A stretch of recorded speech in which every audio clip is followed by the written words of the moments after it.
Hi, I'm Eve. Welcome to my Garden of Eden. Today I'm going to be planting prickly pear pads, so I thought I would show you the process. It's super duper easy. All you need is a mature prickly pear plant to grab a pad from, or if you don't have a plant available to you, I have a set of 3 that is available on my website. I will put the link in the bio below if you're interested. I only have a few because I only have so many plants, but these are easy to propagate and create more plants. This is the one that I just potted up. I'm actually going to take it out and show you how I did it. To begin with, I took this plant that is a couple years old. To get the pad, all you have to do with gloves on, because even though this is a spineless prickly pear, each one of these little dots has teeny tiny thorns, so you have to be super duper careful taking them off.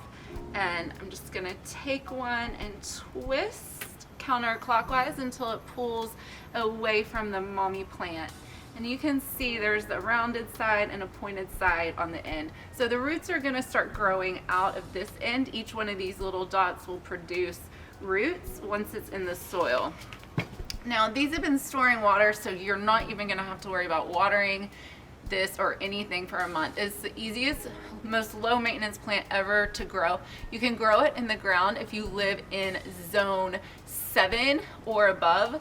I would say the only problem you would ever have to worry about is if they get too much water. So I've got a mix of half potting soil, half sand that I've prepared in here because they do love well-drained soil.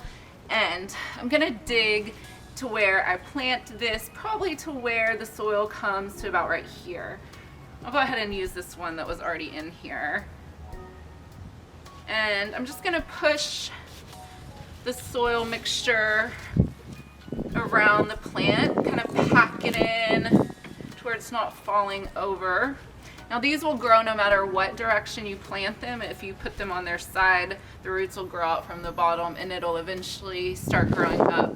And that looks pretty good. I'm not gonna water it or anything for the next month.